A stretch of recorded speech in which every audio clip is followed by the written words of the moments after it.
नमस्कार दोस्तों, मेरा नाम है राहुल यादव और आप सभी का स्वागत है इन्वेस्ट राइट की एक नई वीडियो में। दोस्तों, आजकल स्ट्रेस टेस्ट को लेकर बड़ा कन्फ्यूज़न लोगों में क्रिएट हो रहा है कि स्ट्रेस टेस्ट क्या है और ये म्यूचुअल फंड में अचानक से कहां से आ गया। देखिए, एएमएफआई ने थोड़ी चिंता यहां पर जताई थी और सभी म्यूचुअल फंड हाउसेस को बोला था कि आप अपना स्ट्रेस टेस्ट करके उसके नतीजे पब्लिश करेंगे। तो यहाँ क्वांट फंड ने सबसे पहले अपने स्ट्रेस टेस्ट के नतीजे पेश कर दिए हैं। तो उसके बारे में आज की वीडियो में चर्चा करेंगे। आप सभी लोग वीडियो को बहुत ही ध्यान से देखिएगा और समझिएगा, क्योंकि यहाँ एक चीज़ मैं आप सभी को समझाऊंगा बिल्कुल सिंपल भाषा में।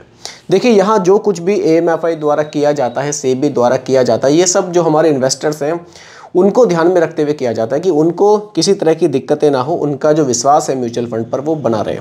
तो इसी के लिए स्ट्रेस टेस्ट यहाँ पर कराया गया था म्यूचुअल फंड हाउसेस की लिक्विडिटी को चेक करने के लिए कि अगर आप रिक्वेस्ट डालते हैं विड्रॉल की तो कितना टाइम उनको लगेगा आपके पैसे को विड्रॉल करने में। कहीं ऐसा ना हो कि आप विड्रॉल की रिक्वेस्ट बल्क में म्यूचुअल फंड कंपनी के पास आए और उसके बाद फिर वहाँ पर लिक्विडिटी की प्रॉब्लम खड़ी हो जाए। तो इसी के लिए स्ट्रेस टेस्ट एएमएफआई द्वारा कराया गया था। तो यहाँ क्वांट म्यूचुअल फंड हाउस ने जो सबसे पहले अपने नतीजे पेश किए हैं उसके बारे में बात करते हैं। देखिए, क्वांट मिड कैप फंड के 50% पोर्टफोलियो को अगर लिक्विड करने में जो उनको टाइम लगेगा वो लगेगा केवल 6 दिन का। मैं लिख देता हूँ यहाँ पर, थोड़ा और आपको क्लियर होगा। देखिए, क्वांट मिड कैप के 50% पोर्टफोलियो को यहाँ लिक्विड करने में जो टाइम लगेगा वो लगेगा 6 डेज़ का। 6 डेज़ में ये अपने 50% पोर्टफोलियो को लिक्विड कर सकते हैं, ऐसा इन्होंने बताया है। साथ ही साथ क्वांट स्मॉल कैप के 50% पोर्टफोलियो को लिक्विड करने में 22 दिन का समय लगेगा। क्वांट स्मॉल कैप के 50% पोर्टफोलियो को लिक्विड करने में 22 डेज़ का समय यहाँ पर लगेगा। देखिए, बहुत अच्छी चीज़ है कि सभी चीज़ें यहाँ पर आपके सामने क्लियर होती जाएंगी। जितनी चीज़ें क्लियर होंगी उतना ही ज़्यादा कॉन्फिडेंस आपका म्यूचुअल फंड पर बनेगा और आप अपने पैसे यहाँ इन्वेस्टेड रखेंगे। बहुत जल्दी यहाँ से पैसे को रिडीम करके आप भागेंगे नहीं। और देखिए, मैंने पहले भी कुछ वीडियोज़ में कहा था, ये सब मार्केट में हमेशा चलेगा, अप एंड डाउन्स भी चलेंगे, कुछ ना कुछ नियम भी यहाँ पर आते जाते रहते हैं। लेकिन आप लॉन्ग टाइम इन्वेस्टर हैं, आप अपने पैसे को मार्केट में इन्वेस्टेड रखिएगा। इन चीज़ों से घबरा कर कभी भी आप अपने पैसे को रिडीम मत कीजिएगा, ये सब चलता रहेगा। देखिए, क्वांट यहाँ पर स्ट्रेस टेस्ट के नतीजे पेश करने वाला सबसे पहला फंड भी बन गया है। अब देखिए, और भी कुछ इन्होंने अपनी वेबसाइट पर पब्लिश किया है। साथ ही साथ इन्होंने कहा है कि देखिए, क्वांट म्यूचुअल फंड का जो नज़रिया है वो मिड कैप और स्मॉल कैप को लेकर काफ़ी पॉजिटिव है। इनका कहना है कि ये जो इनका डायनामिक स्टाइल है मार्केट के उतार चढ़ाव को देखते हुए सबसे अच्छा है। साथ ही साथ इन्होंने ये भी संकेत दिए हैं कि जैसे म्यूचुअल फंड को लेकर बुलबुले जैसी कुछ बातें चल रही थी कि म्यूचुअल फंड एक बुलबुले की तरह फट जाएगा, ऐसा कुछ नहीं है।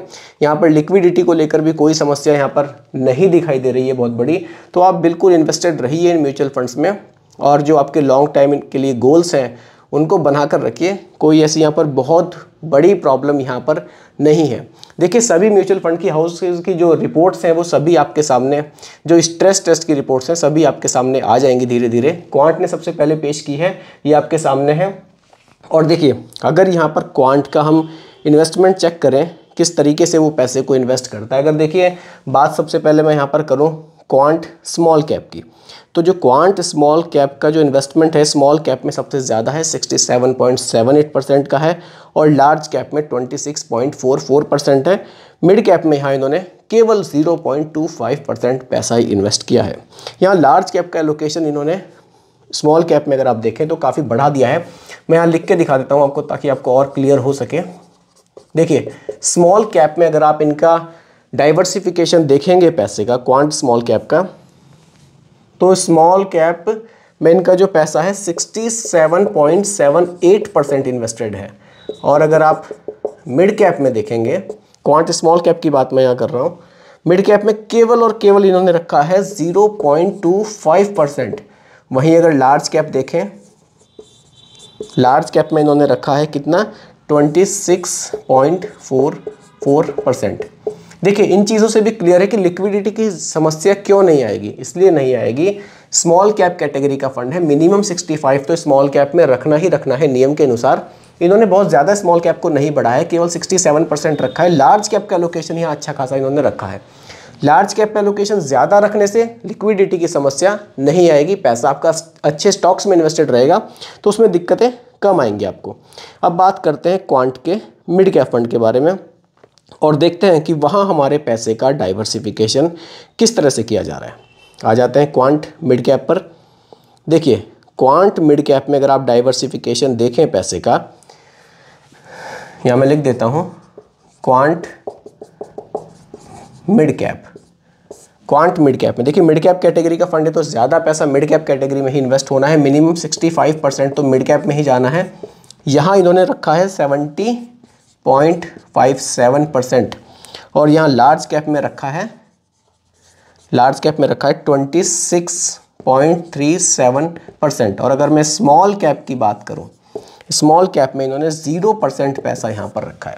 तो इन चीज़ों से आपको और भी क्लियरिटी मिलेगी कि वाकई लार्ज कैप का लोकेशन बढ़ा दिया गया है। देखिए मिड कैप में भी अच्छा खासा लोकेशन आपको लार्ज कैप का देखने को मिल रहा है।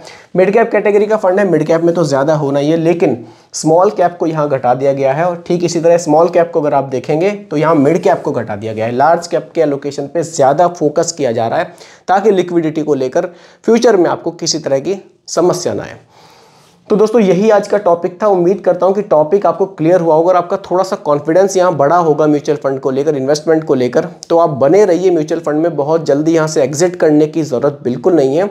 लॉन्ग टाइम तक पैसे को इन्वेस्टेड रखेंगे, अच्छे रिटर्न्स आपको म्यूचुअल फंड बनाकर दे सकता है। तो दोस्तों बाकी किसी तरह का और कोई कन्फ्यूज़न हो आपका, आप लोग मुझे कमेंट कर सकते हैं, रिप्लाई मैं आप लोगों को ज़रूर करूँगा। तो दोस्तों उम्मीद करता हूँ कि अच्छी तरह से टॉपिक आपको क्लियर हुआ होगा। वीडियो पसंद आई हो तो लाइक शेयर ज़रूर कीजिएगा और मेरे चैनल पर अगर आप नए हैं इसको भी सब्सक्राइब आप ज़रूर कीजिएगा। बहुत बहुत धन्यवाद।